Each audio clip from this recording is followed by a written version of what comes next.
c'est vraiment d'attaquer le sujet de la cybersécurité et de vous donner vraiment toutes les clés à travers cette soirée pour que vous puissiez pas faire les erreurs qui pourraient finalement vous mettre en risque. On va commencer par un truc un peu ludique, on va dire. Je vais vous présenter 5 cas concrets et vous allez me dire dans ces 5 cas concrets ce que vous feriez au cabinet. Si vous avez bon à ces 5 cas, ça risque de flinguer un peu toute la soirée, on risque de partir tout de suite à l'apéro, donc s'il vous plaît, faites des erreurs. Non, mais voilà, ça va permettre de vous montrer que finalement les codes en matière de cybersécurité, on peut vite faire les erreurs. Alors du coup, le premier cas, c'est imaginons vous avez cette fenêtre qui apparaît. Qu'est-ce que vous faites? Donc imaginons, vous avez tout votre écran qui est bleu, vous avez votre ordinateur a été verrouillé, vous avez le petit logo Windows, et là on vous propose d'appeler le support technique au 09 77 19 94 56. Alors c'est un très bon réflexe. Alors là vous pensez que c'est quoi cet écran? Comment? Une arnaque. Ah oui, je vous confirme que c'est une arnaque. Qu'est-ce qui va se passer si vous appelez le numéro? Et bien en fait, le pirate, ce sera la personne que vous avez au bout du fil, qui aura mis ce message sur votre ordinateur. Vous allez appeler, il va dire ouais, pas de problème, donnez-moi la main, je vais gérer ça. Et puis ensuite, il aura la main sur votre ordinateur, et puis il va vous voler vos données, ou il va les crypter, ou il va vous déployer un virus, etc. Donc qu'est-ce que vous devez faire? Alors appelez, c'est ma foi, très bonne solution, je le mets même en 4, quoi. Là c'est vraiment non, très important. Maintenant j'ai mis en 3, j'ai dit des bêtises. Alors déjà, pas appeler le numéro indiqué, parce qu'en fait, en effet, c'est là où vous allez donner la main au pirate. Vous pouvez éteindre l'appareil et le redémarrer, c'est toujours un bon réflexe quand on a un problème informatique, puisqu'en fait, vous allez redémarrer votre machine et le message va disparaître, parce que parfois il va vous bloquer, en fait, vous n'allez rien pouvoir faire, vous allez cliquer, il ne va rien se passer. C'est ce que vous dites, c'est ma force des fois. Et si vous éteignez de Mais c'est un bon réflexe. C'est un bon réflexe, ça résout peut-être 40% des problèmes. Donc c'est toujours un bon réflexe de redémarrer. Et d'ailleurs, avant de nous appeler, vous pouvez même redémarrer. Et donc du coup ensuite, vous nous contactez, nous on fait un check-up de la machine, on va faire une analyse antivirus, on va voir ce qui se passe, et puis on va vous dire ok, vous pouvez retravailler tout de suite. Vous aussi regardez bien le message et dites attentivement, voir s'il n'y a pas de trucs un peu bizarres, comme tout à l'heure de smiley, en fait, parce que, ou des lettres. Oui, ou des fautes. Des fautes. Tout à fait. Ça me paraissait simple. Alors, qu'est-ce qui était pas sain là-dessus? Voilà, le smiley, ouais, mais là vous voyez un 09. Alors Windows Microsoft il vous demande pas de les appeler, hein, ça n'arrive jamais ça. Là que vous dire, s'il y avait eu des fautes d'orthographe, s'il y avait eu un numéro un peu bizarre, là vous voyez un 09 pour appeler Microsoft, c'est quand même un peu étonnant, vous voyez. Donc voilà, donc en tout cas vous appelez pas le numéro. Deuxième cas, vous recevez ce mail de la CEPAM. Qu'est-ce que vous faites? Alors il n'y a pas que des pièges, hein. Il y a des choses qui sont tout à fait des choses officielles. Des fiox. Ouais, hein. Déjà. Ça je suis d'accord, c'est un peu bizarre. Mais quand même, alors il y a quand même 250 € à la clé. Ça les change.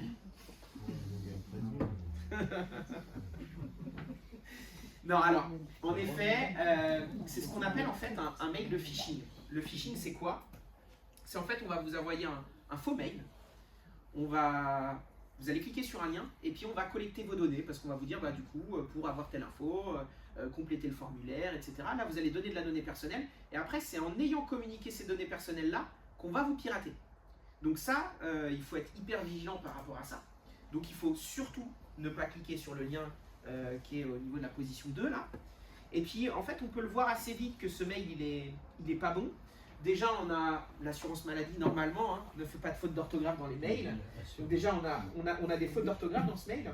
Ensuite on a une adresse, ici un lien qui est pour le coup qui n'a pas l'air hyper officiel. https://w.assuré-amélie.fr. Bon voilà, c'est pas une adresse officielle.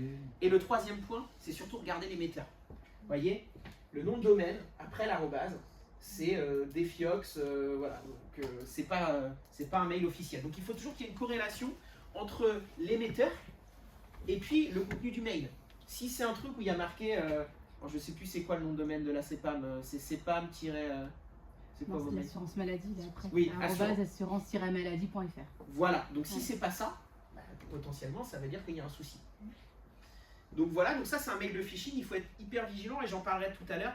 Le phishing c'est pour le coup une des attaques les plus courantes et c'est un des plus gros risques pour vous au quotidien. Troisième cas, la CPS, elle périme. Vous recevez ce SMS. Votre CPS arrive à expiration. Cliquez sur ce lien avant le 10 novembre. Pour la mettre à jour, au risque de ne plus pouvoir télétransmettre. Faites quoi? Vous appuyez sur la fin. On efface. Alors, ouais, alors là en fait c'est exactement la même chose que le mail de tout à l'heure. Si vous voulez, c'est un SMS de phishing. L'idée c'est de collecter des informations sur vous pour pouvoir vous pirater. Donc là, les anomalies, qu'est-ce qu'on voit? Alors déjà on voit... Alors, je vais vous prendre un exemple, peut-être même pas médical. Le colis, vous devez recevoir ça en ce moment. Votre colis est dans la boîte aux lettres. Alors ça c'est l'arnaque du moment. Ça évidemment, on n'a pas réussi à le mettre.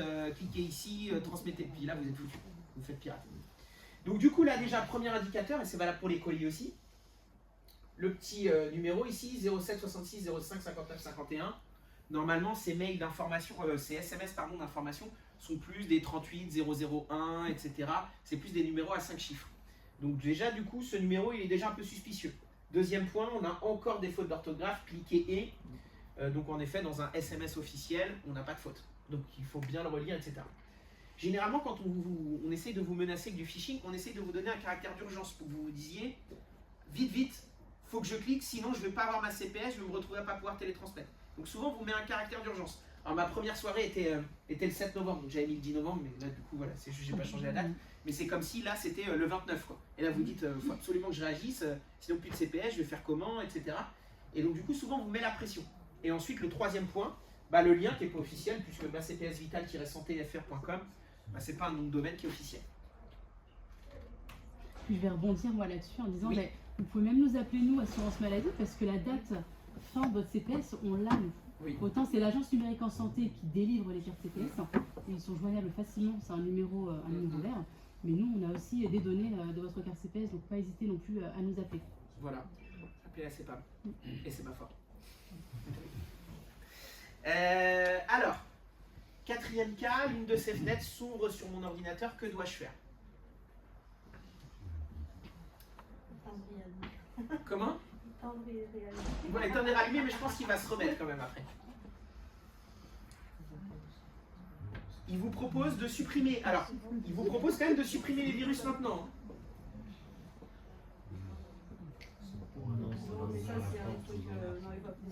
Ouais, en fait, c'est le lien sur lequel vous allez cliquer qui va. Voilà. Donc, comment reconnaître ce type d'alerte? Déjà, souvent c'est des messages, vous savez, très alarmistes, etc., en rouge, voilà, donc 5 virus détectés. Alors il faut savoir que si vous avez notre solution de sécurité, nous la nôtre elle s'appelle EZ. Déjà, si c'est pas EZ, là vous voyez on a un truc qui s'appelle antivirus Swiss Detected, Apple Online Guard. Déjà son anglais. Vous lisez pas. Bon, parfait. En fait on essaie, mais des fois on est plus sécure avec des gens qui vont pas triturer pas du tout quoi. Alors, du coup voilà, on a un message en rouge, c'est très alarmiste. Et donc en fait, si l'alerte provient d'un antivirus ou vous déclare un antivirus que vous n'avez pas installé, bah, déjà il faut que vous vous posiez la question.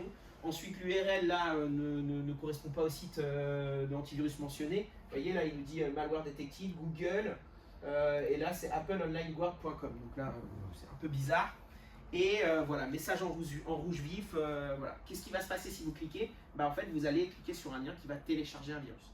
Ok? Cas numéro 5. Oui, ces messages-là, c'est pas déjà un virus en fait qui est arrivé. Bah, potentiellement, vous êtes allé sur un lien qui potentiellement vous amène un virus. Alors oui, on peut considérer que ça peut être les deux en fait. C'est-à-dire que ça peut être un lien, vous avez cliqué, vous êtes au début de choper le virus, ou alors vous l'avez déjà un peu et voilà. Ça peut être les deux. Comment? J'ai le fait d'avoir ce message. Je me demande si des fois il n'y a pas des virus dans les mails qui créent des faux mails et qui sont dans la machine. Vous voyez ce que je veux dire? Bien sûr, je vais y revenir tout à l'heure, mais oui, Ouais. oui. Mais là, en fait, il faut considérer que ça peut être soit une mauvaise manip, vous êtes allé sur un site, par exemple, je sais pas, vous allez sur un site de streaming. Souvent, le site de streaming, il y a beaucoup de sites illégaux, etc., machin. Vous arrivez, et puis du coup, bah, vous cliquez sur un lien pour voir la vidéo, et puis en fait, il y a un sous-lien derrière, et en fait, vous lancez une fenêtre, et puis là, on vous met virus. Vous n'avez pas encore de virus. Mais par contre, vous êtes en train d'aller le chercher.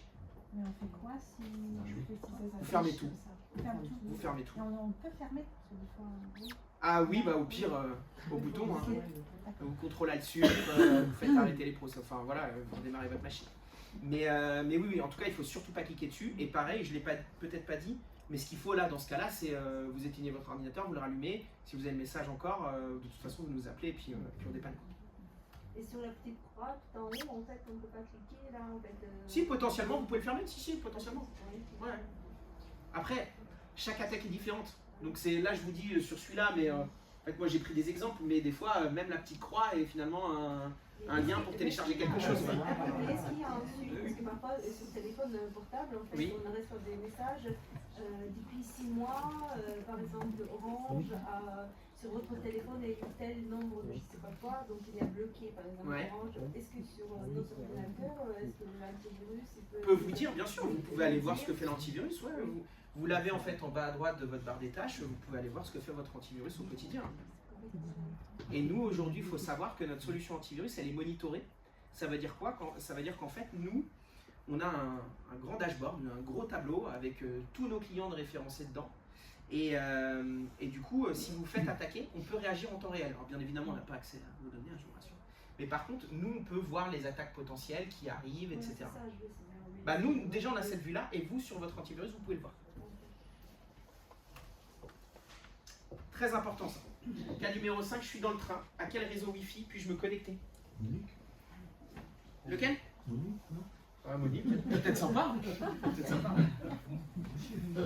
Oula. S'il y a un mot de passe à demander, mais un réseau ouvert, jamais. Hein. Ok. Jamais? Jamais. Ok. Réseau ouvert, jamais.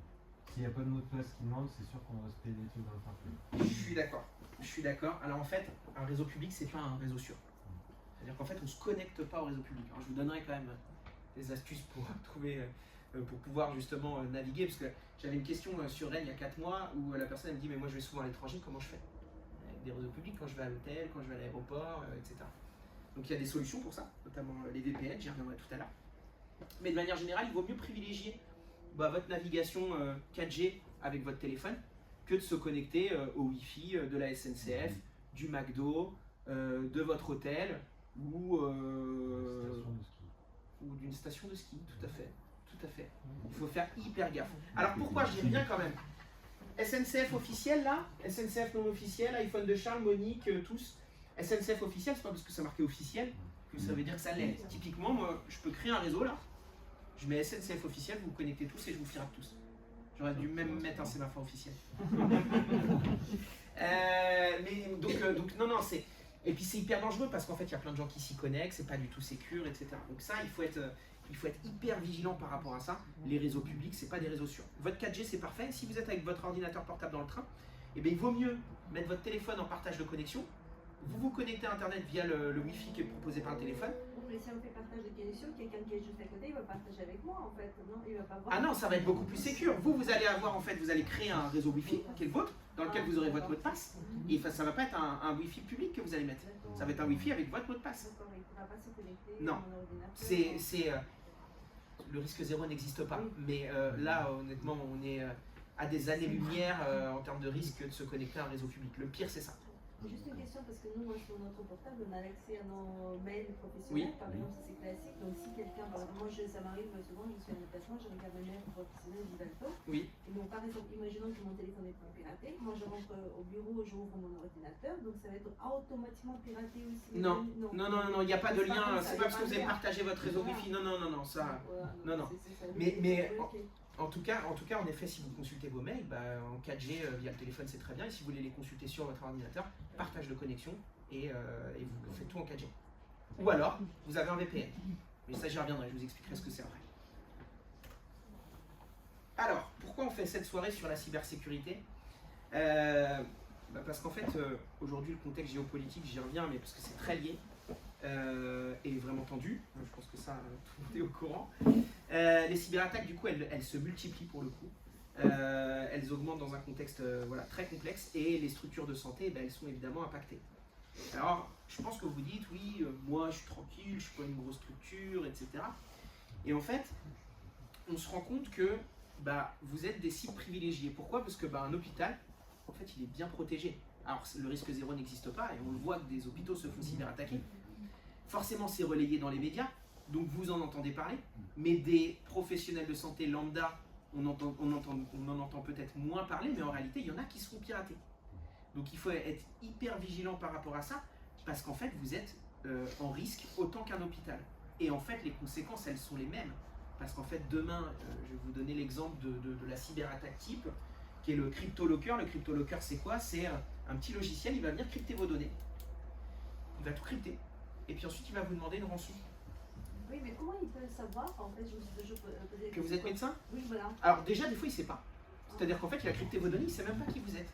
Il fait ça en masse, etc. Et des fois ils demandent même pas la rançon, parce qu'ils savent même pas qu'ils vous ont crypté, tellement c'est fait par des robots, etc. Généralement dans les CryptoLockers, vous avez du coup après un petit fichier texte, et puis il vous dit bah voilà, maintenant si tu veux récupérer tes données, tu payes. On vous demande de payer en Bitcoin, en PayPal, en plein de trucs. Et donc en fait si vous payez pas, techniquement, bah, vous récupérez pas vos données. Mais évidemment, c'est comme dans les films, les kidnappings, voilà, faut jamais payer.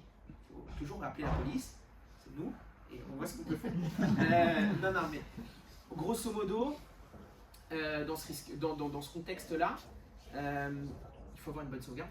C'est aussi l'ère de la guerre en matière de cybersécurité, c'est hyper important. Et puis je reviendrai toutes les protections par rapport à ça, mais en fait le risque il est énorme. Vous pouvez ne plus jamais avoir accès à vos données si vous n'avez pas les bons réflexes et les bons outils. Donc les sauvegardes, j'y viens juste, les sauvegardes qui restent dans le cabinet sur la clé USB ou le disque dur externe, ça il faut arrêter. Je sais que ça doit y en avoir peut-être dans la salle, mais oui, vous avez une question, excusez-moi. Olivier, je sais moi. La question, c'est qu'il n'y a pas de personnel qui soit dédié, comme dans certaines grandes entreprises. Oui. Il y a des gens qui sont maintenant, voilà, des postes qui sont très bien, pour justement faire face, disons. Donc, Ouais. parce que nous, on est. Voilà, donc, sauf ce que vous avez présenté, bon, maintenant. Oui, bien sûr. On va pas ouvrir des trucs à 5 virus, machin, etc. Ouais. Bon, mais il y a une chose aussi qui, je veux dire, ça c'est une interface pour qu'on puisse, disons, donc venir voler nos données, mais est-ce qu'il n'y a pas une étape préalable pour qu'ils puissent ne pas justement venir? Alors je vais y venir, je vais vous donner tout ça, tous les codes. Alors il y a beaucoup de choses qui sont liées au comportement, c'est-à-dire vous, votre façon de fonctionner, avoir les bons réflexes. Et puis ensuite il y a des outils, il y a les deux. Et en fait, vous allez le voir tout à l'heure, j'ai une slide. Il y a une faille qui est. Bon, je ne vais pas faire de teasing, je vous raconterai ça tout à l'heure. Ce que je veux, pour répondre à votre question, c'est qu'en fait, oui, il y a des structures qui ont des responsables informatiques, ce qu'on appelle des directeurs des systèmes d'information. Mais en réalité, ça, nous, aujourd'hui, on est les responsables informatiques délocalisés de nos structures de soins. Donc en fait, c'est notre rôle aujourd'hui de vous accompagner sur ces sujets. Sur ces sujets déjà pour vous informer, et puis derrière pour vous protéger au quotidien avec les bons outils. Donc en fait, moi je le dis souvent, c'est souvent ce que j'utilise, je dis on est le responsable informatique délocalisé des cabinets médicaux. Donc en fait, vous en avez un et quelque part, c'est nous. C'était bien le papier quand même.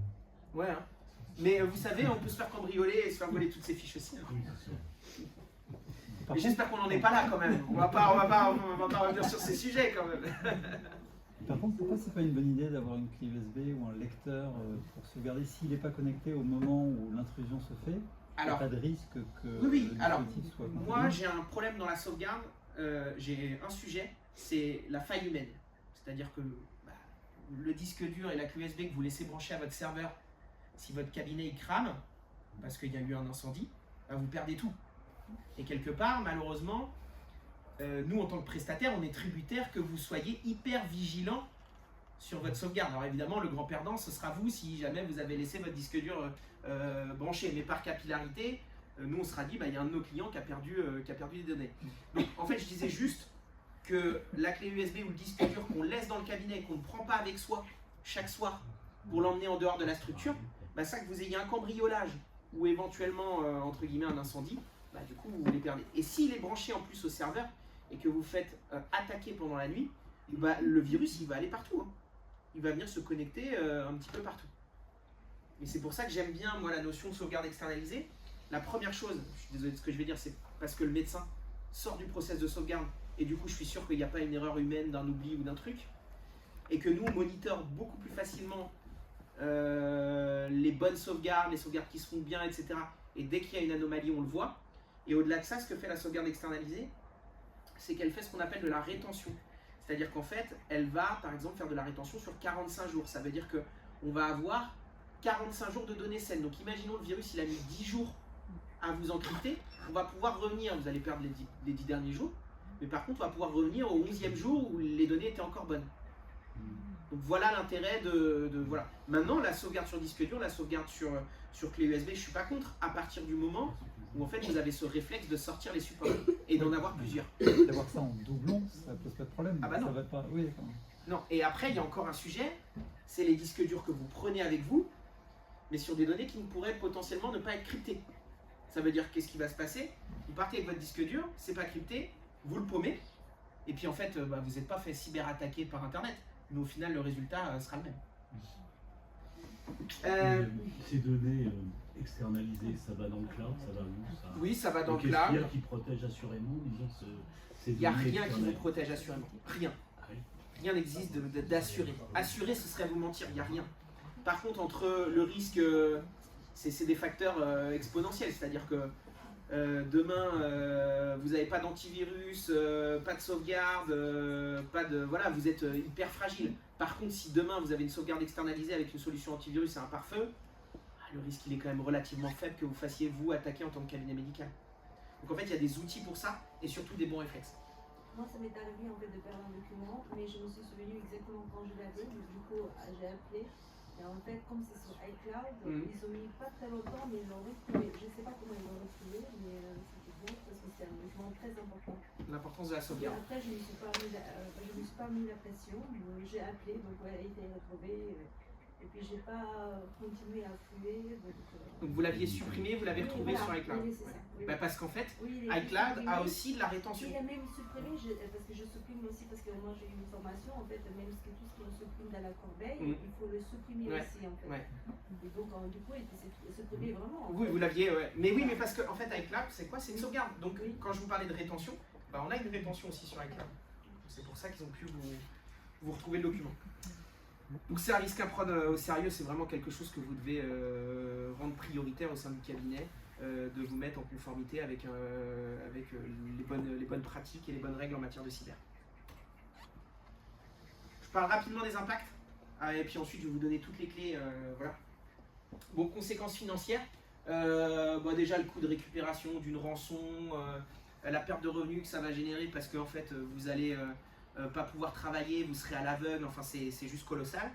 En plus, si vous avez été négligent, si la CNIL considère que vous avez été négligent en termes de protection des données, ils vont pouvoir considérer qu'ils vont vous mettre une amende, double peine. Donc ça peut aller jusqu'à 4% du chiffre d'affaires. Et il y a eu, alors je ne vais pas vous dire que ça arrive tous les jours, des médecins qui sont sanctionnés par la CNIL pour négligence, mais il y a eu un cas de deux professionnels de santé qui s'étaient fait cyberattaquer, qui avaient rien, pas d'antivirus, etc. et qui avaient été sanctionnés. La perte d'accès aux données, moi je pense que c'est sans doute ça le pire. C'est-à-dire qu'en effet, vous êtes à l'aveugle. Potentiellement, vous êtes fait encrypter vos données, vous n'avez pas accès à rien, vous êtes à l'aveugle. Et puis à l'aveugle, pas pendant une ou deux consultations, à l'aveugle potentiellement pendant une semaine, un mois, voir si c'est irrévocable, toujours. Et là, je sais pas, imaginez, je suis pas médecin, mais imaginez sans vos données depuis 20 ans, sans rien. Alors certains ont une bonne mémoire, mais je pense que la mémoire maintenant ça suffit plus. Ou le papier. Mais pour peu que c'était mis à la poubelle par.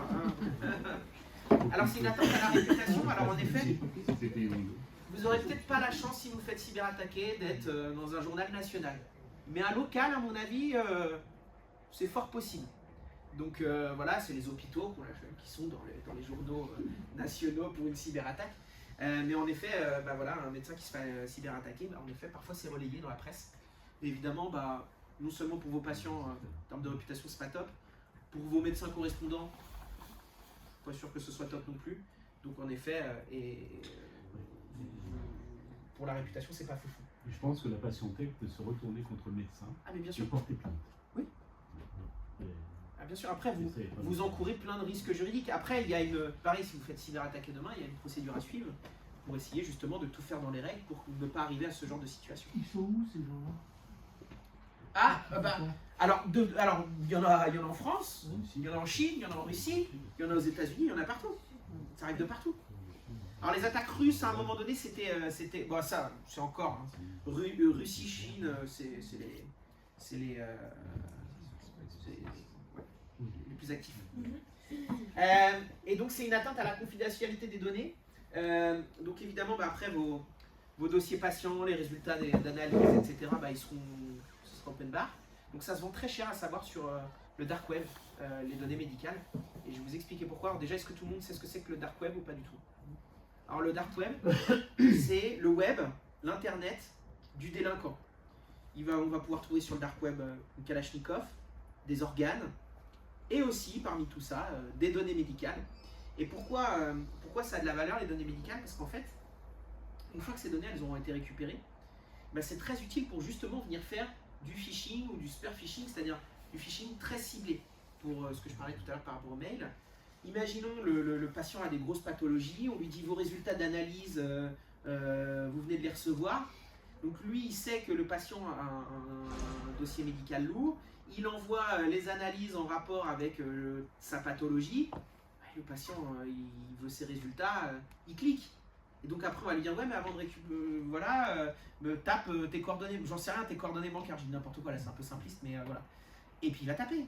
Il se dit bah oui, pour récupérer mes analyses, faut que je paye le labo, etc. Il va taper ses coordonnées bancaires, et puis là, ce sera pas le coût du labo, hein. Il va prendre 1000 €, 2000, 3000, 4000, 5000, et puis il va se faire pirater. Donc c'est pour ça que la donnée médicale, elle a beaucoup de valeur.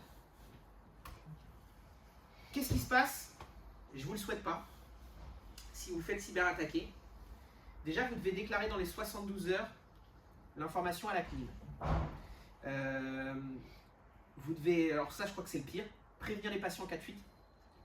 Et vous devez prévenir, et je vous assure que ça c'est le plus fastidieux, l'intégralité, si c'est l'ensemble de votre base de données, vous devez prévenir l'intégralité de vos patients. Alors déjà, je sais pas, je pense que c'est un peu la honte. Leur dire que toutes leurs données sont dans la nature, et puis derrière le travail que ça nécessite, avec potentiellement en plus presque une impossibilité de le faire, parce que vous connaissez pas tous vos patients par cœur, j'imagine, ou alors vous êtes très fort. Comment? Ce sera votre alibi. Voilà. Alors nous, on n'est pas souvent confrontés à ça parce que on essaye de donner les bons réflexes à nos clients. Mais en effet, c'est des choses qui peuvent arriver. Ensuite, alors là, c'est étape 3 et 4, c'est des étapes que nous, en tant qu'experts cyber, on vous accompagne là-dessus. Voilà, si vous êtes client chez nous, on vous aide à documenter l'incident et évidemment à renforcer la sécurité. Mais avant de renforcer la sécurité, à la limite, j'aurais tendance à renforcer la sécurité pour ne pas se faire cyberattaquer. Je pense que... Allez, je vous parle des 3 grosses menaces. Alors c'est selon moi, peut-être que demain vous pourrez avoir un autre expert cyber qui vous dira non, moi j'estime que ça, c'est pas la menace plus. Bon, moi en tout cas je l'applique à notre contexte qui est le médical. Voilà, ça fait 18 ans que je travaille dans le médical, 18 ans que je suis chez Sémaphore d'ailleurs. Donc pour vous expliquer, le phishing c'est vraiment piège numéro 1. On vous envoie un mail, on se fait passer pour quelqu'un qu'on n'est pas, on récupère des données sur vous. Voilà, typiquement c'est votre banque, on vous dit bah oui, veuillez modifier vos codes pour votre site internet, etc. Pour accéder à votre banque en ligne. Et puis là vous vous retrouvez à essayer de taper votre nouveau code et en fait vous transmettez votre ancien code directement et la personne peut se connecter à votre compte bancaire. Donc ça c'est quelque chose qui est hyper courant. Et puis en fait du phishing il y en a de plus en plus et malheureusement c'est extrêmement bien fait. C'est-à-dire que même nous des fois on relit 5 fois le mail avant de se dire oh c'est un mail de phishing. Et à chaque fois voilà. Il faut savoir que déjà, juste pour la banque, déjà je peux vous donner un réflexe, la banque elle vous demandera jamais des informations par mail. Dites-vous, la banque elle balance des messages d'information, etc. Mais elle ne vous envoie pas des mails pour vous dire veuillez changer votre mot de passe, il est plus valable. Ça n'existe pas. Ensuite, il y a le ransomware. Donc le ransomware, c'est ce que je vous ai dit tout à l'heure, vous pouvez l'appeler aussi le cryptolocker. C'est le virus qui va crypter vos données et vous demander une rançon. Donc ça, c'est quelque chose qu'on peut souvent récupérer en cliquant sur un lien qui ne va pas. Et même le ransomware, vous pouvez le télécharger via un mail de phishing. Imaginons que vous avez un lien. Vous cliquez dessus et en fait c'est même pas un truc qu'on va vous demander parce que vous pourrez être tenté de se dire moi je vais cliquer, je veux bien voir s'il me demande des informations personnelles et en fait vous cliquez mais le clic va vous télécharger un ransomware et puis là vous êtes foutu. Donc en fait quand vous ne savez pas où ça va vous cliquez pas. Et ensuite il y a l'exfiltration de données, voilà c'est du basique, c'est on vous vole vos données. Voilà, donc finalement c'est un peu comme dans la vie, hein, il y a le kidnapping ou le cambriolage. C'est comme ça qu'il faut voir les choses. Mais c'est tout ça en digital. Je voulais vous le dire, la première faille, c'est vous, tous. C'est vous qui devez adopter les bons réflexes. Nous, on peut vous mettre plein d'outils, mais si à un moment donné, vous n'êtes pas un peu sensibilisé à ces sujets-là, bah, vous allez vous faire potentiellement pirater. J'aime pas, moi, quand les assureurs me disent ça, souvent, vous savez que vous êtes en risque, mais vous êtes en risque. Vous avez de la donnée médicale, vous êtes en risque. Et on est tous en risque au quotidien. Et c'est de mieux en mieux fait, et avec l'intelligence artificielle, ça va être de pire en pire. Je ne sais pas si vous avez entendu d'une arnaque qui était très à la mode. Les pirates étudiaient le profil des familles. Quand les enfants, par exemple, partaient à l'étranger, en Australie ou autre, et ben, ils étudiaient le profil Facebook, ils regardaient un petit peu les éléments. Et puis derrière, ils faisaient quoi? Ils utilisaient une IA qui reprenait la voix de l'enfant.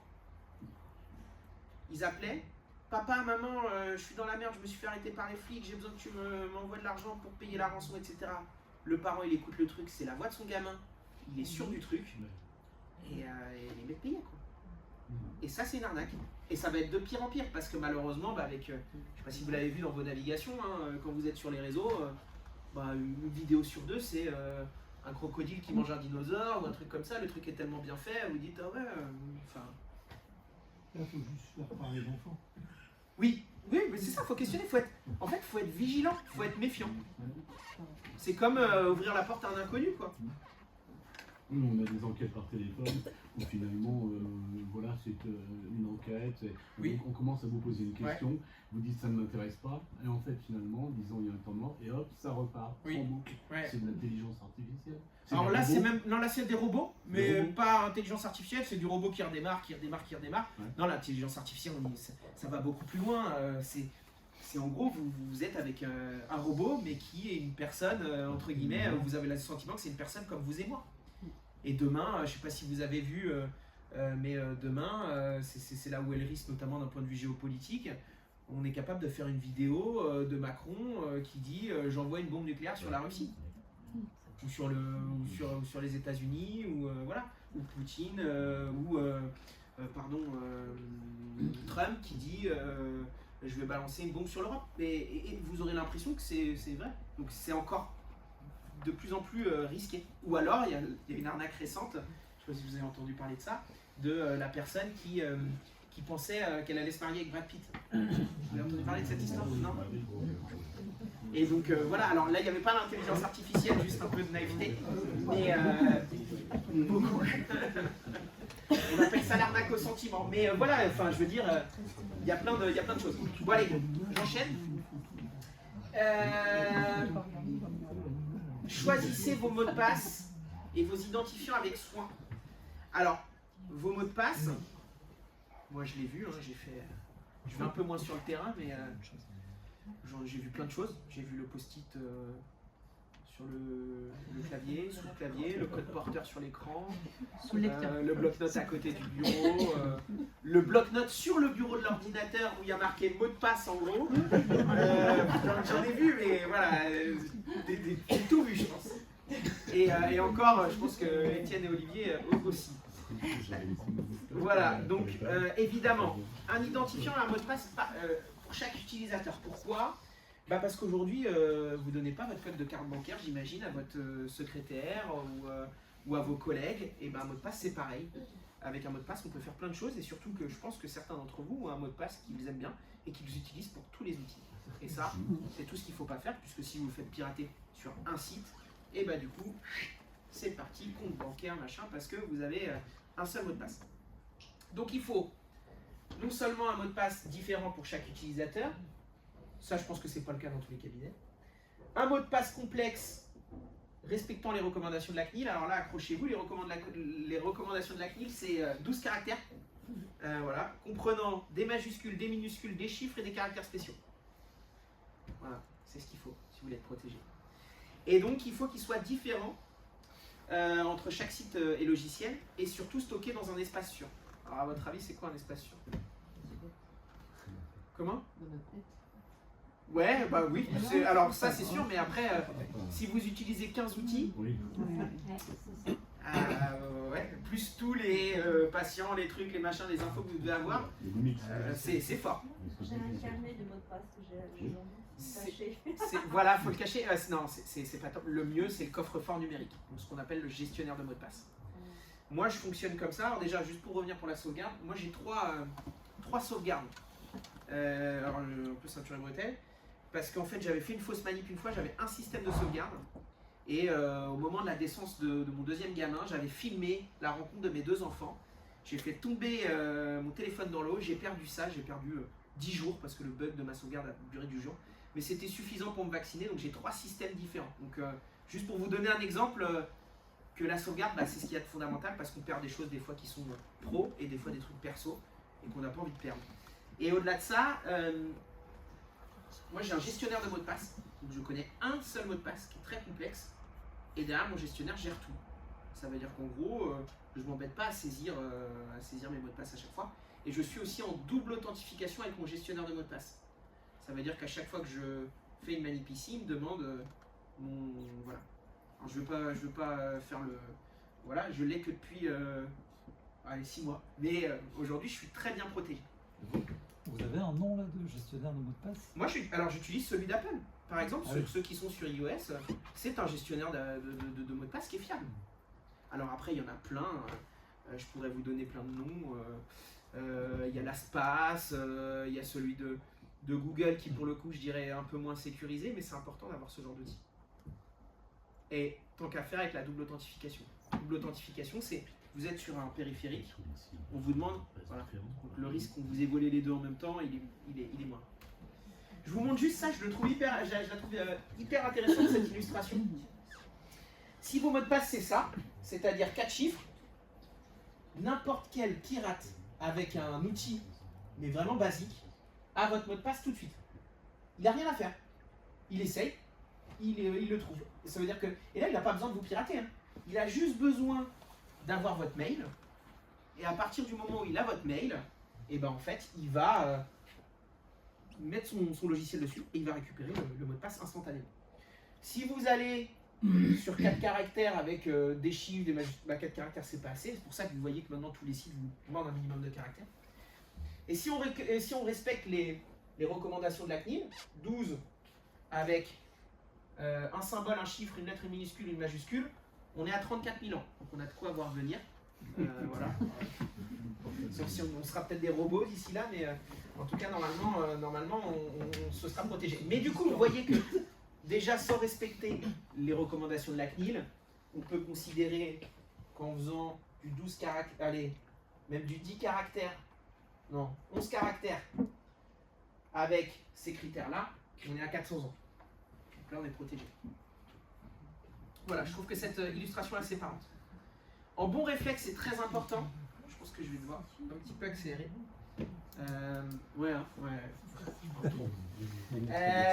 C'est mettre à jour votre environnement de travail. Votre environnement de travail, c'est mettre à jour votre téléphone, mettre à jour votre ordinateur. Pourquoi? Parce que dans les mises à jour, en fait, il y a des corrections, des failles de sécurité. Donc en fait, c'est un peu le jeu du chat et de la souris. C'est-à-dire que les pirates, grosso modo, vont trouver des nouvelles failles et les systèmes d'exploitation vont les corriger. Ou les antivirus vont trouver des solutions palliatives. Donc voilà un peu le principe. Donc c'est pour ça qu'il faut mettre à jour tous vos outils, vos ordinateurs, vos serveurs, vos smartphones et même vos objets connectés. Ça peut être le CG du cabinet, le Spiro, ça peut être plein de choses en fait. Et en fait tout se met à jour. Et parce qu'en fait dans les mises à jour il y a souvent des corrections de failles. Donc il ne faut rien oublier. Et donc ensuite, juste petite info, pour ceux qui sont sur Windows 10 encore, il faut savoir que le support Windows s'arrêtera en 2025. Et donc en octobre 2025, qu'est-ce que ça veut dire? Ça veut dire qu'à partir d'octobre 2025, toutes les failles qui seront trouvées par les pirates, et ben en fait, ne seront plus corrigées par Microsoft. Donc du coup, vous serez, entre guillemets, en risque par rapport à toutes les nouvelles menaces. Pour macOS, juste pour info, pour ceux qui sont sur Mac, si vous êtes sur macOS 12, attention, ça va pas du tout parce que le support s'est déjà arrêté en septembre 2024. Allez, j'avance. En bon réflexe, maîtrisez les utilisateurs et les intervenants sur votre réseau. Je pense évidemment, alors on a eu un cabinet là sur Jean Zé Je peux dire, je vais donner plus d'infos, ça on va identifier le cabinet. Ou un prestataire s'est fait passer pour un opérateur télécom. Il dit ouais, bah, je suis opérateur télécom, j'ai besoin d'accéder à votre baie de brassage. Donc évidemment, bah, on ne laisse pas n'importe qui aller sur son réseau. C'est important. Pareil, j'y viendrai tout à l'heure, mais verrouillez vos sessions quand vous n'êtes pas là. Si vous partez déjeuner, et je sais pas, moi peut-être la femme de ménage intervient le midi, bah faut pas qu'elle puisse accéder à votre ordinateur. Sinon potentiellement, bah, elle peut non seulement déjà regarder des dossiers patients, et puis elle peut aussi, si elle est malveillante, télécharger un truc et faire que vous allez être piraté. Et il y a une gestion claire des droits d'accès. Alors là c'est important, c'est notamment bah, dans vos logiciels métiers, de dire bon bah voilà, sur votre réseau, de dire bah ça par exemple, telle personne n'y a pas accès, etc. Donc ça c'est pareil, c'est un sujet que vous pouvez voir avec nous. Moi je vais vous donner un exemple à l'échelle de l'entreprise. Bah, évidemment tous les salariés n'ont pas accès au bulletin de salaire. Ça semble évident, mais si entre guillemets il n'y avait pas de gestion de droit en place, bah voilà, ce serait problématique. Maintenez votre CPS à un usage personnel. Alors oui, une CPS c'est comme une carte bancaire. Je pense que certains d'entre vous peut-être, ou des gens que vous connaissez, dans votre entourage donnent leur CPS à leur secrétaire. Malheureusement une CPS c'est comme une carte bancaire. En fait avec une CPS vous êtes identifié. Si votre secrétaire a votre CPS avec le mot de passe, on considère que c'est vous en fait. Et qui plus est avec tous les téléservices, tout ce qu'il y a autour, etc.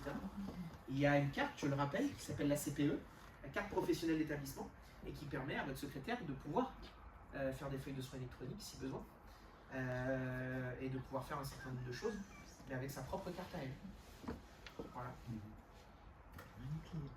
Le nouveau truc qui fait que quand on la visite et qu'on vient, pour réallumer le logiciel, c'est le principe de protection. Oui. Et peu de temps Alors, le logiciel, non. Alors ça dépend, ça peut être le logiciel qui a bugué, je sais pas de quel. Non. C'est quoi votre logiciel? Non, c'est vous qui. D'accord, on vous a verrouillé la session? Ouais. Bah, c'est qu'on a bien fait notre travail. Oui.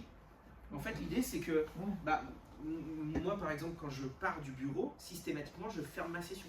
Je considère que bah, voilà, où je suis dans le train, je prends beaucoup le train, et bah, dans le train évidemment, alors généralement j'embarque mon ordi, parce que, voilà. Mais il y a des gens qui laissent leur session ouverte. Et ça c'est vraiment de la négligence, quoi. Les sauvegardes, donc j'y reviens rapidement. Donc les limites, notamment de certains supports. USB disque dur, on en a parlé tout à l'heure. Moi je suis pas fan. Pourquoi? Parce qu'en fait, malheureusement, bah, vous, professionnels de santé, ou votre secrétaire est dans le cycle de la sauvegarde, et donc il peut y avoir une faille humaine. La faille humaine, c'est ah, j'ai oublié le disque dur au cabinet, ou je l'ai fait tomber de la sacoche. Parce qu'un disque dur c'est fragile, hein. Ou je me le suis fait voler parce que j'ai laissé ma sacoche traîner. Donc du coup, moi, de plus en plus, j'ai tendance à recommander la sauvegarde externalisée, et à minima, si c'est sur clé USB ou disque dur externe, c'est que la sauvegarde soit chiffrée. Donc normalement, si c'est un truc qui a été vendu par nous, normalement, on vous a chiffré votre sauvegarde. Et évidemment, ça, moi, c'est très important, et je milite là-dessus, et depuis déjà 5 ou 6 ans, pour que tous les outils qu'on propose soient des outils plutôt français ou européens. Pourquoi? Parce que bah, si vous voulez, en fait, ça permet d'avoir des solutions souveraines. Souveraine, c'est quoi? Ça veut dire que bah, demain, je sais pas moi, on est en conflit ouvert avec les États-Unis, bah, vos données, au revoir, quoi.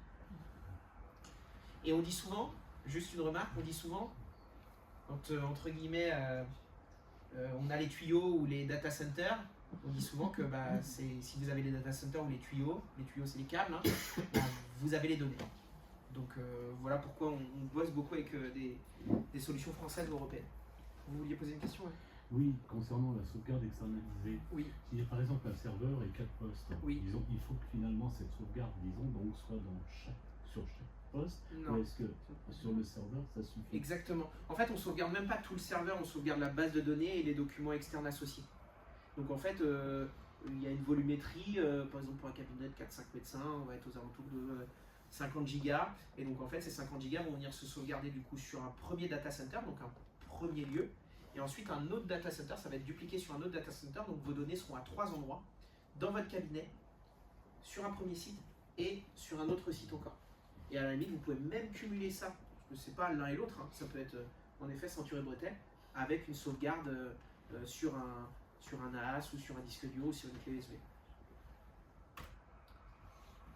Très important, on met rarement du Wi-Fi dans les cabinets, mais moi déjà, de base, j'ai envie de dire pas de Wi-Fi dans les cabinets. Si vous voulez vraiment mettre un Wi-Fi, alors déjà, il faut savoir que ce sera moins véloce. Nous, on recommande en effet de se connecter en filaire, parce que ça marchera plus vite. Et au-delà de ça, si vous voulez donner un accès Wi-Fi à vos patients, il faut créer ce qu'on appelle un hotspot. Si vous partagez votre Wi-Fi à vous, potentiellement à vos patients, bah, c'est open bar. Hein. Le patient qui est un peu technique, bon, alors là, il est sur votre réseau, il récupère vos données, etc. Donc ça, à ne jamais faire. Donc au pire, gardez votre Wi-Fi vers vous, ou alors créer un hotspot sécurisé. Un hotspot, c'est quoi? C'est un Wi-Fi à part de votre réseau, qui est mis à disposition par vos équipements, mais qui fait que ce patient-là ne pourra pas se connecter à votre réseau. Vous allez me dire, ouais, mais d'accord, comment on fait ça? Bah, avec nous, et en mettant un firewall, un pare-feu. Le pare-feu permet de créer ce qu'on appelle un hotspot sécurisé. Contrôlez votre matériel, donc ça j'y reviens. Prévoyez un verrouillage automatique de vos postes de travail, donc ça c'est ce que vous disiez, vous partez, mais quelque part il faudrait même le faire vous-même. Parce que les quelques minutes où le PC va mettre du temps à se verrouiller, bah en fait quelqu'un peut passer par là. Donc du coup je vous donne la technique sur Windows, c'est Windows L. Et sur Mac c'est, alors je suis pas sur Mac moi mais c'est pas très clair, contrôle commande et Q. Et là vous verrouillez votre session, ça veut dire que quelqu'un qui passe par là doit saisir votre mot de passe pour rentrer sur votre ordinateur. Séparer les usages personnels des professionnels, donc la I d'ailleurs. Très important, le plus gros vecteur de bêtises sur les ordinateurs, c'est les enfants. Parce que justement, ils bidouillent, ils vont faire plein de trucs, etc. Et puis ils vont aller sur des sites, télécharger des trucs de jeux, machin, etc. Les trois quarts, c'est des sites avec plein de virus. Donc un PC pro, un ordinateur pro, c'est un ordinateur pro. Un ordinateur perso est un ordinateur perso. Les deux ne vont pas ensemble. Ou alors, vous allez au-devant de gros problèmes. Et soyez vigilants sur la connexion de support externe au cabinet. Je vois bien l'exemple, le patient il dit « Ouais, j'ai mon dossier médical, il vient avec ça. » Bon déjà, à minima, s'il vient avec la clé USB, et que vous voulez vraiment prendre son dossier médical, vous lancez une analyse avec votre antivirus, je ne sais pas si vous voyez comment faire, vous mettez la clé, vous faites analyser. Il va analyser déjà la clé, mais moi j'aurais tendance à dire on ne le fait pas. Et j'aurais plutôt tendance à dire à la limite, mais vraiment à la limite, un mail, et pareil, vous lancez une analyse du mail. Et ça évite, entre guillemets, s'il y a beaucoup de choses sur la clé USB avec des virus, voilà, ça évite pas mal de risques. Et le mieux, pas de clé USB, et vous retapez tout là.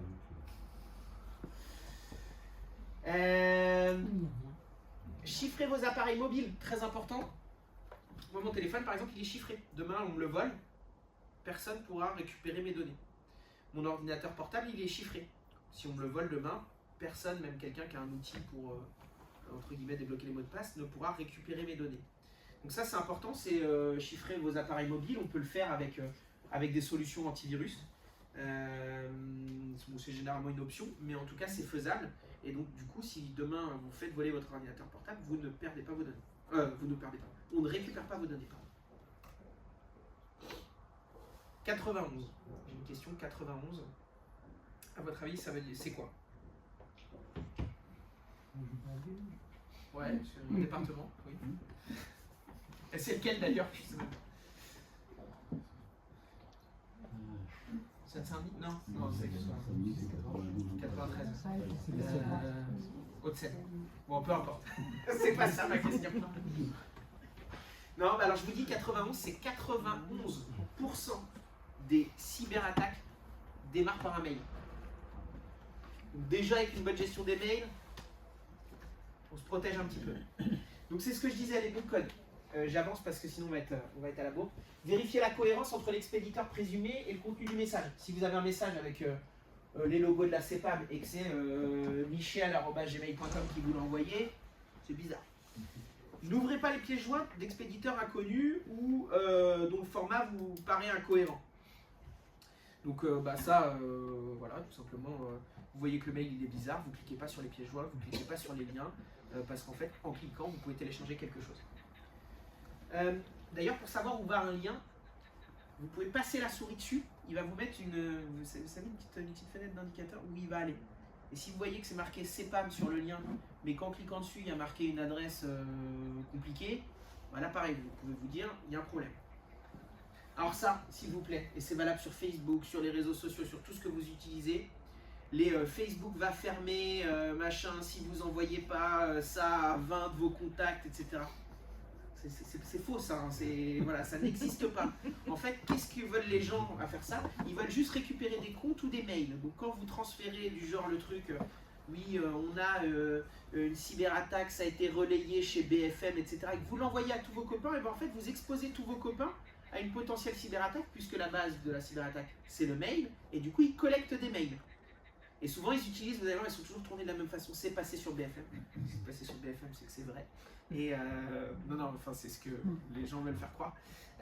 Et donc du coup, évidemment, ce n'est pas passé sur BFM, et c'est une vraie cyberattaque. Désactiver l'ouverture automatique des documents téléchargés, lancer une analyse antivirus en cas de doute, et voilà, ne relayez pas ce genre de choses, les types d'alertes virales, virus, etc. Allez, j'enchaîne sur les outils à mettre en place au cabinet. Déjà, première chose, l'antivirus, c'est pas une option. Si certains disaient encore ça. Non, ça va. Donc évidemment, il a un rôle qui est hyper important. J'avais sur Edge, j'avais un peu plus de gens sur Mac. Les gens qui ont des croyances sur le fait que sur Mac, on n'a pas de virus, c'est une fausse croyance. Les virus existent aussi sur Mac.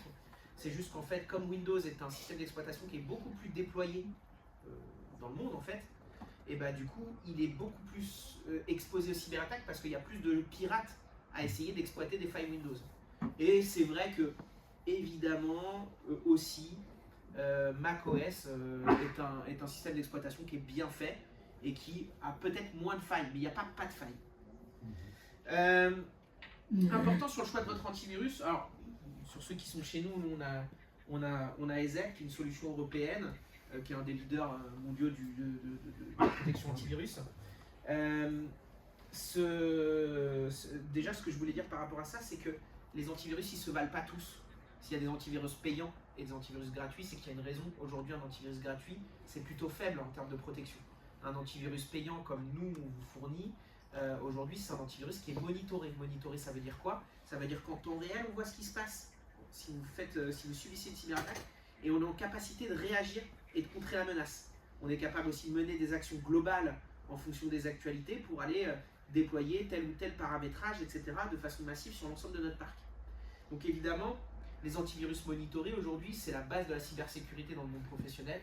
Toutes les entreprises informatiques comme nous proposent ça à leurs clients et c'est fondamental parce que ça n'a rien à voir avec un antivirus que vous allez prendre, même payant, prendre sur internet par votre propre biais. Donc évidemment, il faut que ces antivirus n'altèrent pas le fonctionnement de votre logiciel métier. Voilà, ça c'est évidemment choisir quelque chose que votre éditeur ne recommande ou à minima ne vous demande pas de ne pas l'utiliser. Privilégier une solution qui dispose d'un agent. Donc l'agent en effet c'est ce petit système qui va nous permettre de piloter en temps réel. Et un antivirus qui n'est pas à jour est un antivirus qui ne vous protège pas des nouvelles menaces. Donc en effet un antivirus qui vous met un message d'alerte, j'ai pas pu me mettre à jour, bah, il faut y être attentif. Donc, un petit coup de fil à sémaphore, pour le coup, ça peut être pas mal. Ensuite il y a le pare-feu. Alors là, par contre, je pense qu'en termes de taux d'équipement, on n'est pas foufou et c'est quelque chose pour le coup qui est fondamental. Qu'est-ce que fait l'antivirus? Il combat le virus quand il est sur votre ordinateur. Le pare-feu, il va empêcher le virus d'entrer sur votre réseau. Donc en fait, il va agir comme une porte blindée pour empêcher les menaces. Et donc, c'est fondamental parce que même si vous utilisez un logiciel en ligne, on va dire, et que vos données sont externalisées, en fait, si votre machine est compromise et que vous ne l'avez pas bien protégée, ou que votre réseau est compromis parce que vous ne l'avez pas bien protégé, bah, vous êtes quand même en menace, puisqu'en fait, en réalité, bah, du coup, il vous voit potentiellement, imaginons que vous avez un petit logiciel espion, il vous voit travailler, il vous voit taper votre mot de passe, et puis derrière, bon, bah, il a tout le loisir d'aller accéder à vos données directement sur votre logiciel métier, même s'il est externalisé. ça c'est un bon outil que moi j'aime bien, puisque comme je disais, 91% des cyberattaques proviennent des mails. Donc du coup, avoir une solution de filtrage de mails, c'est plutôt pas mal, et c'est plutôt pas mal et pour la protection, mais aussi pour les spams. Je ne sais pas si vous faites beaucoup spammer. Le spam, vous savez, c'est tous les mails de pub, etc. qu'on reçoit. Alors comment fonctionne ce type de système? C'est des solutions qui sont capables de bloquer différents types d'attaques, donc voilà, de ransomware, phishing, spear phishing. Juste pour vous donner la spécificité de ça, spear phishing en fait c'est le phishing ciblé. Donc, je reviens, le phishing c'est l'histoire du mail frauduleux. Mais en fait c'est le mail frauduleux, mais qui connaît des choses sur vous et qui du coup va tellement être bien fait que vous allez cliquer parce que il mettra votre nom, votre prénom, votre date de naissance, il dira que vous avez des résultats d'analyse en attente et puis il saura plein de choses. Donc, ce genre de système de filtrage de mail, ça met en place des listes blanches et des listes noires par rapport à des données collectées au niveau mondial. Ça fait une analyse heuristique du mail, typiquement toutes les entêtes, rappelle-moi j'ai besoin de toi, machin, etc. Il les vire et il utilise l'intelligence artificielle justement pour cibler quels peuvent être les mails de menaces, etc. Et ensuite ça vous protège aussi des spams puisqu'il y a une base collaborative de spam et donc lui il collecte tout ça. Et donc les spams, il les met directement en courrier indésirable. Le sujet du coffre-fort numérique, très important. Le bloc-notes, j'ai envie de dire, c'est pas ce qu'il y a de pire. Condition de ne pas se le faire voler. Moi, le pire, je trouve, c'est le bloc-notes sur le bureau, avec marqué le mot de passe. Ça, c'est le pire. Le mec, il arrive à pirater notre truc, il double-clique, bam, lui, il est... vous refaites sa journée, hein. Vous faites un heureux. Hein. Alors, du coup, c'est difficile de stocker tous ces mots de passe dans sa tête. Hein. On parlait tout à l'heure de les avoir dans la tête. Il ne faut pas avoir les mêmes, donc du coup, il faut avoir un gestionnaire de mots de passe. Et donc, en fait, ça vous permet d'avoir qu'un seul mot de passe à retenir. Et puis, derrière, en plus, ce qui est bien avec le gestionnaire de mots de passe, c'est qu'il vous génère aussi des mots de passe complexes. Vous dites, génère-moi un mot de passe complexe. Ensuite, c'est enregistré. Ensuite, sur tous vos sites, vous saisissez toujours le même mot de passe. Mais après, il y a un problème parce qu'il y a certains mots de passe qui peuvent être à jour et s'il faut bien penser à ça et puis mettre à jour sur... Non, parce que ce qui est trop bien avec le gestionnaire de mots de passe, c'est qu'il va vous dire tu veux l'enregistrer celui-là? Bam, et vous cliquez. Parce qu'en fait, il est sur votre ordinateur, il est sur votre téléphone. Moi, les deux sont synchronisés, j'ai le truc Apple. Et du coup, peu importe quand j'utilise, si je change le mot de passe, ça me met à jour dans ma base de mots de passe. Et du coup, à chaque fois, il vous met un message ah, t'as changé ton mot de passe, est-ce que tu veux le mettre à jour? Et il me met à jour, et du coup, c'est enregistré dans mon coffre-fort. Non, les outils sont hyper bien faits. Comment? Oui, le tutoie, bah oui. Non, c'est vrai qu'il vous voit. Je préfère d'ailleurs, pas non plus qu'on soit trop amis avec le gestionnaire de mots de passe.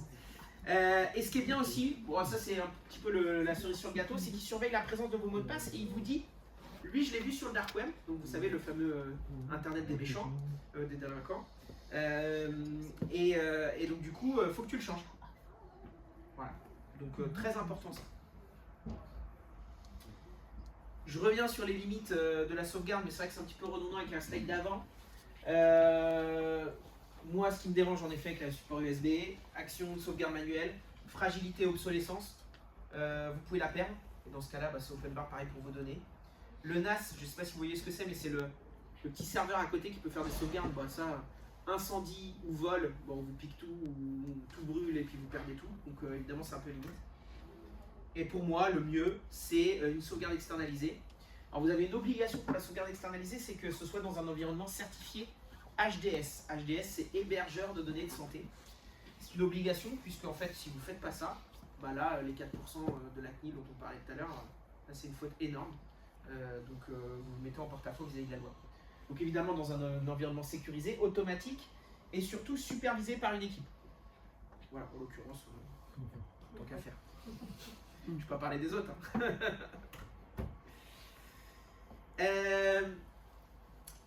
Sécurisation de vos accès distants. Donc si vous avez besoin de travailler en mobilité, faut éviter le bureau à distance. Il vaut mieux utiliser un VPN ou un logiciel cloud. Et j'en ai pas parlé. Évidemment, vous êtes en vacances. Vous arrivez, vous avez un ordinateur à l'hôtel de disponible. C'est pas là qu'il faut aller utiliser, se connecter à son compte bancaire, ni à son logiciel métier si vous avez un accès. Vous mieux éviter. Pour sécuriser vos accès distants, donc du coup il y a l'utilisation du VPN. Le VPN il fait quoi? Il crée un canal sécurisé qui crypte tout et qui fait qu'on ne peut pas venir vous pirater. Et c'est pour ça que c'est ça qu'il faut utiliser, et j'y reviens, sur notamment l'usage des accès distants, l'usage des réseaux Wi-Fi publics. Moi je suis parti en vacances là il y a pas si longtemps que ça, et j'étais à l'étranger, donc je ne pouvais pas utiliser ma 4G. Et du coup, j'avais un petit VPN sur mon téléphone qui me permettait de naviguer en toute sécurité en utilisant n'importe quel Wi-Fi. Et donc, il y en a une que vous pouvez prendre, parce qu'aujourd'hui c'est quelque chose qu'on va mettre au catalogue, un petit VPN facile. Mais moi, j'en ai pas encore, donc on n'a pas encore à vous proposer. Moi, j'ai utilisé NordVPN, qui est le plus connu. On a aussi, nous, un VPN qu'on propose avec nos pare-feux, mais là, j'avais besoin d'un truc vite fait. Mais ça protège très bien. C'est de quoi VPN? VPN en fait, Virtual Private Network. Ah, ça y est, je l'avais. Vous voulez me piéger, hein? Non. Donc c'est de l'anglais. Au cas où. Donc ce qui est pas mal aussi, c'est la double authentification. Donc via votre smartphone. Donc c'est en effet d'avoir une deuxième demande. Attends, est-ce que tu veux bien te connecter, etc. Et ne pas se connecter au cabinet sur un poste dont vous n'avez pas la pleine maîtrise, c'est ce que je disais tout à l'heure. Et utiliser un logiciel en ligne ne vous protège pas des cyberattaques. Si votre téléphone ou votre ordinateur est compromis, eh ben, il pourra compromettre quand même vos accès. C'est pas en fait le site qui sera piraté, mais c'est vous qui vous ferez pirater, il aura vos accès, il se connectera à votre logiciel. Je passe rapidement là-dessus, parce qu'on m'a déjà posé la question. La NIS 2, c'est une réglementation européenne qui concerne surtout les environnements critiques, donc c'est les cliniques, les hôpitaux, etc. Et donc juste vous dire que vous, par rapport à la NIS 2, vous n'avez pas d'obligation pour l'instant. C'est une grosse réglementation européenne pour justement qu'au niveau cyber, l'Europe se protège. Et donc du coup, il n'y a pas de sujet par rapport à ça pour vous, vous n'êtes pas concernés. Mais en fait, tous les sujets qui sont dans la NIS sont des sujets sur lesquels malgré tout vous devez vous sécuriser. Vous avez quand même des obligations qui sont le RGPD, la sécurisation de votre système, la formation de vos équipes, la sensibilisation au risque de phishing, etc. La gestion des accès, tout ça c'est des obligations et ça peut être considéré comme des manquements par la CNIL. J'ai fini et je vous propose un petit jeu sur vos smartphones, si vous en avez. Ici vous pouvez venir en confiance. Alors en fait vous allez pouvoir... je vais lancer quelque chose, vous allez pouvoir flasher avec votre téléphone, vous allez ouvrir votre téléphone, votre appareil photo, ça va se charger. Et on va faire un quiz, et alors il y a quand même un truc qui est pas mal pour ce quiz, c'est que Terra, notre fournisseur de matériel, offre aux gagnants une tablette. Voilà, vous pouvez le remercier pour celui qui la gagne. La CPAM peut jouer, le GIE aussi, mais vous ne pouvez pas gagner la tablette. Non, mais il y a le temps, le QR code est là.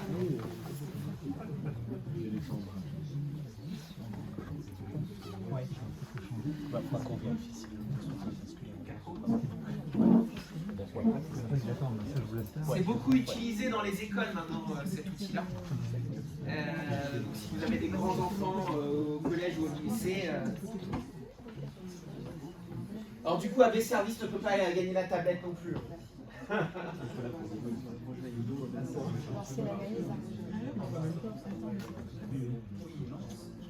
Vous jouez du coup? C'est comme ça, ouais.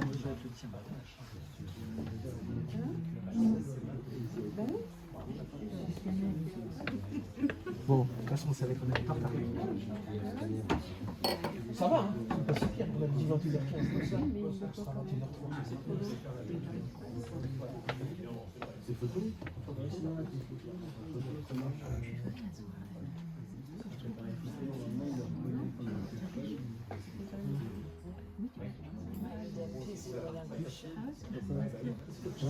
Sinon, vous tapez www.kahoot.it et vous tapez le code du jeu ici.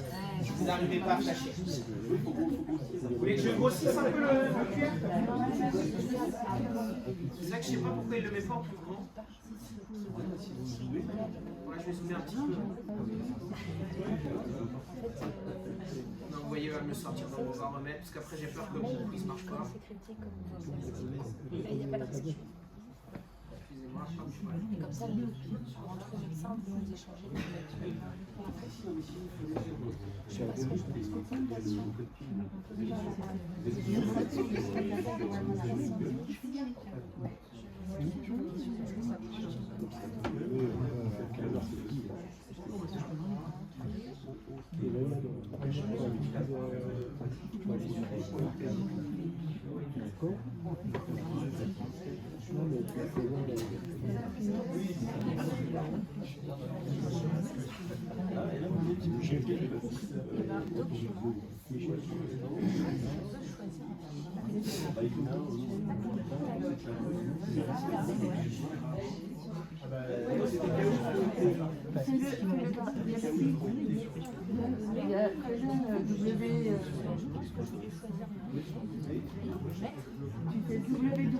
Alors, c'est une tablette en tout cas 12 pouces.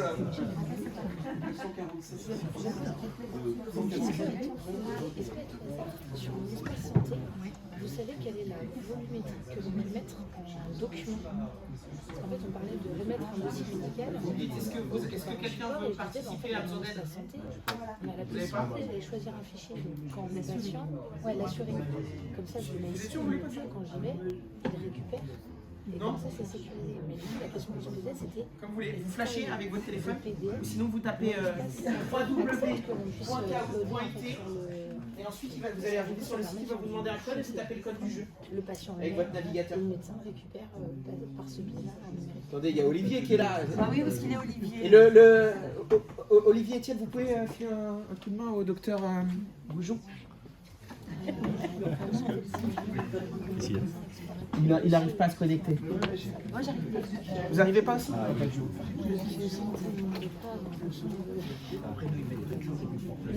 j'enlève les consultations. Alors donner son téléphone à un inconnu, ça s'entend plus.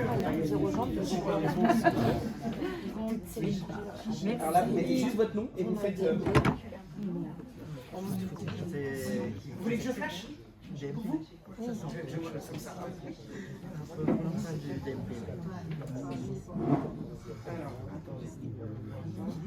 Ah, parce que vous étiez en portrait. Vous n'arrivez pas à le capter. Voilà. Non, mais c'est intéressant de savoir quelle est la capacité, parce qu'effectivement, en plus, ça pousse les patients à aller télécharger l'appli ou à se connecter sur un espace santé et à avoir l'usage, parce qu'en vrai, c'est hyper pratique.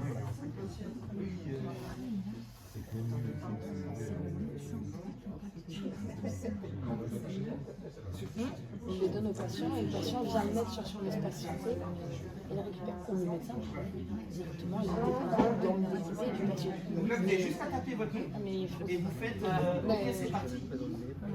Et voilà. On va miser sur le patient plutôt que sur le médecin. Est-ce que tout le monde, tous les gens qui veulent participer ont réussi à flasher? Normalement, si ça fonctionne, on doit vous voir. Cabinet médical de Denbray. Ok. C'est un cabinet de médecine générale? Oui. Libéral? Oui. En fait, c'est que tout le monde est prêt? Oui, je trouve. Oui. Ok. Olivier, c'est pour Non, mais derrière. Mais du coup, je pense que je vais partir. D'accord. Et du coup, les assistantes de Cholet qui vient, etc. Sonia. Ok. Je me dis, bon, bah. Je l'ai eu ce matin au téléphone en plus pour. Non, il y avait un échange. Bon, bah, je vais faire quelque chose de parce que capte pas. Je suis En fait, j'ai peur que ça déconne. Elle va de venir, du coup, bah. On va repartir la tête. C'est bon pour vous? Tout le monde est prêt? Allez, c'est bon pour vous? Allez, je lance. C'est parti. Ouais, c'est clair. Ah bah, des questions. Et là, vous allez répondre. Du coup, directement sur votre smartphone, il va me proposer des couleurs. Combien de caractères minimum faut-il pour un mot de passe de nos jours? Donc là, vous mettez la couleur qui correspond à la bonne réponse selon vous. Bon, on est pas mal. Ok. Donc on a 14 bonnes réponses, 2 mauvaises réponses. 8 c'est pour ceux qui ont la flemme en fait. On embête trop. Alors, il y a aussi, je ne l'ai pas dit, une rapidité dans la réponse. Donc il faut bien répondre. C'est vrai? Ah, vous... Je me suis fait tuer par le... Allez, c'est parti. Deuxième question. Vrai ou faux?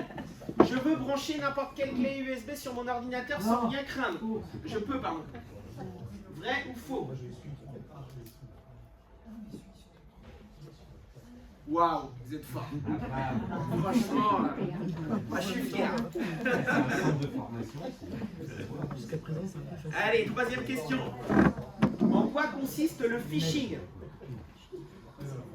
De la pêche?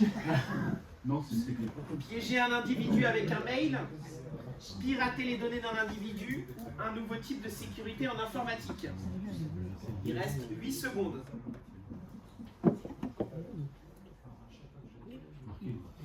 phishing, la pêche, c'est FISHING. C'est vrai. Alors, piéger un individu avec un mail, on a 13 bonnes réponses et les autres pirater les données d'un individu. Ouais, alors c'est vrai que... Mais en bleu, c'est plus précis.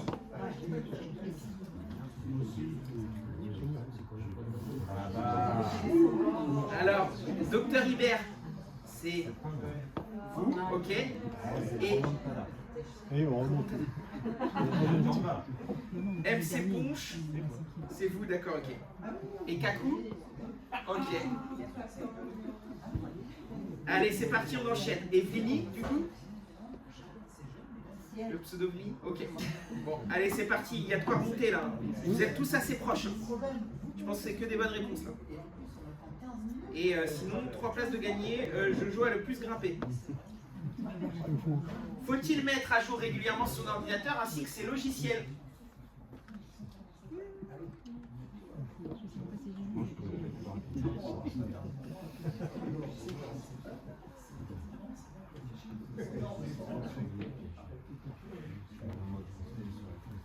Le gagnant de ta tablette, Jean-Luc, le gagnant de ta tablette, là, on l'a dans la liste. Là. Alors, faut-il mettre à jour régulièrement son ordinateur ainsi que ses logiciels? Donc j'ai 14 bonnes réponses et une mauvaise réponse. Allez, on enchaîne. Oh, il y a même une flamme alors... Ah, parce qu'il y a 4 bonnes réponses. Ouais. Mais à mon avis, pour ceux qui le suivent de très près, à mon avis, ça doit être des bonnes réponses aussi. Et on a toujours les mêmes, juste la CEPAP qui est venue en 4e position. Allez, on enchaîne. Comment savoir que mon ordinateur est infecté par un logiciel espion? Ah, ça c'est une bonne question. Donc l'ordinateur a de meilleures performances. Un pop-up nous dit que nous avons gagné un prix. L'ordinateur est ralenti ou l'ordinateur fait de la fumée.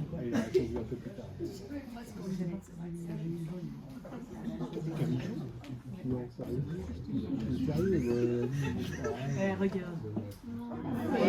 C'était un pop-up nous dit que nous avons gagné un prix. Ouais. Ça, je pense qu'il y en a, ils veulent rigoler un petit peu. Ah, pardon, j'ai relancé direct la question, j'ai pas vu le classement. Est-il sans danger de se connecter à un réseau Wi-Fi public ouvert? Oui. Ah oui. Ah bah là.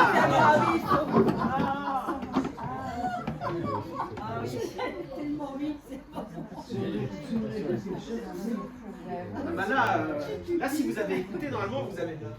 Ah oui. Je suis très étonné de cette réponse. Alors du coup, où en sommes-nous dans le classement? Et à la remontada, ça joue très proche entre MC et Dr Hibert. Ah, par contre, on a des gens qui apparaissent dans le classement là. Fifi et PH. Fifi, ok, et PH? Ok, bravo. Allez, on enchaîne.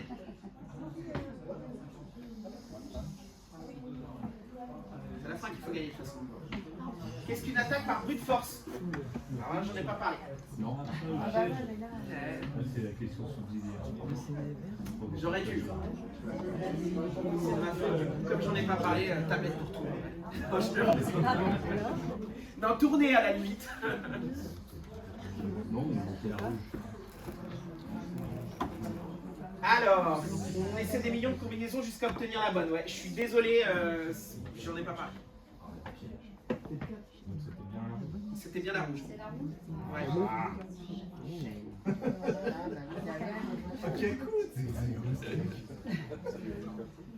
Kakou. Ah. Incroyable, remontable alors.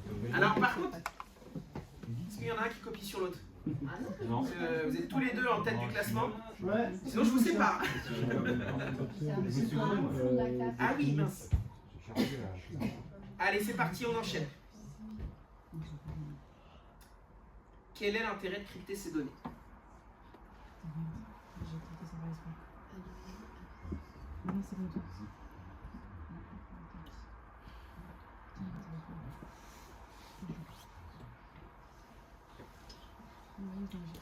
Ouais, pas mal, hein? Bravo.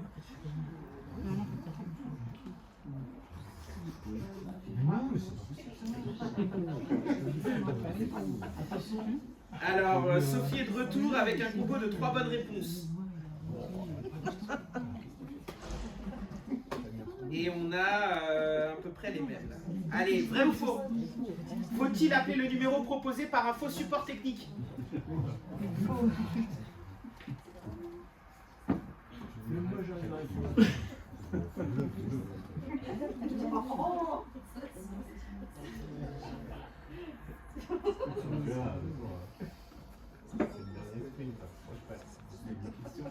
C'est ça l'habitude. Ok. Allez, dernière question, c'est là qu'il faut tout donner. Hein.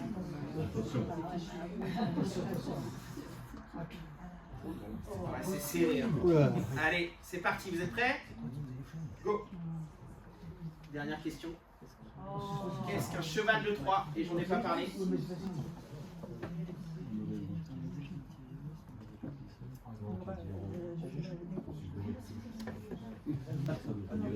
Je disais, c'est sur la fin que ça se joue. Hein. Faut pas lâcher.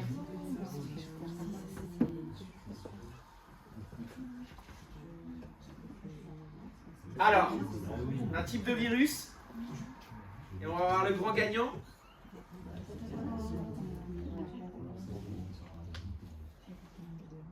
Alors, troisième position, Fifi. Fifi, c'est qui déjà? Bravo, Fifi. Bravo. Kakou deuxième. Et le gros gagnant, Dr. Hébert, bravo. Jean-Luc, je te laisse offrir la tablette Terra. Bon bah en tout cas merci pour le jeu, c'est toujours sympa de finir comme ça. Et puis je vais laisser Jean-Luc comme c'est Jean-Luc qui offre. Donc Jean-Luc, vous le trouverez sur notre stand matériel, qui est notre fournisseur de matériel, donc il travaille pour Work Manager, pour Terra. Et donc voilà, aujourd'hui tout le matériel qu'on vous propose, c'est, enfin en tout cas au niveau informatique, c'est avec Jean-Luc. Et donc le grand gagnant est là. On a joué à deux. On va vous prendre en photo. Vous n'avez pas le droit de le Évidemment. J'ai joué à Ah oui, parce que les 3 premiers vous étiez... Ah pour les tablettes. Ah oui, bah, en tout cas alors... Bravo pour les autres.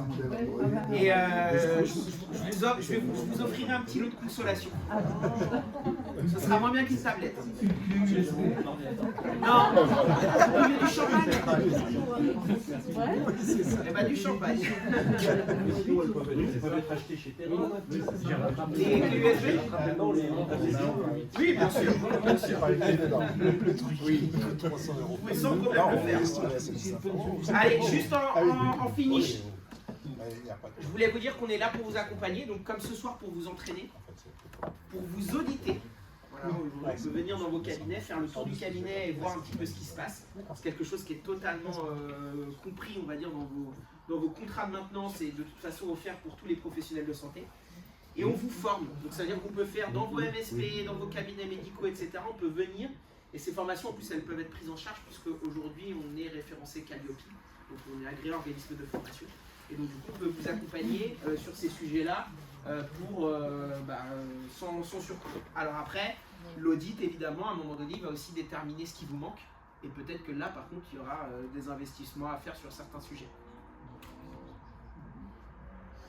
On a un petit jeu d'arcade là-bas si vous voulez vous entraîner sur une tablette. C'est très sympa, ça sera avec Mégane. Avec plein de questions, un peu comme on a pu avoir ici. On vous audite, donc là en effet l'idée c'est qu'on analyse les risques, on évalue la conformité, on vous fait des recommandations qui sont personnalisées à votre façon de fonctionner et on vous transmet un rapport d'audit avec nos recours. Et enfin on vous forme pour aller dans le détail. Voilà, on peut faire des soirées à thème sur ces... Comme ça s'est passé ce soir, on peut aller plus loin, on peut aller encore plus aux bases. Mais en tout cas on peut vous accompagner sur ces sujets formation pour vous mais aussi pour vos secrétaires.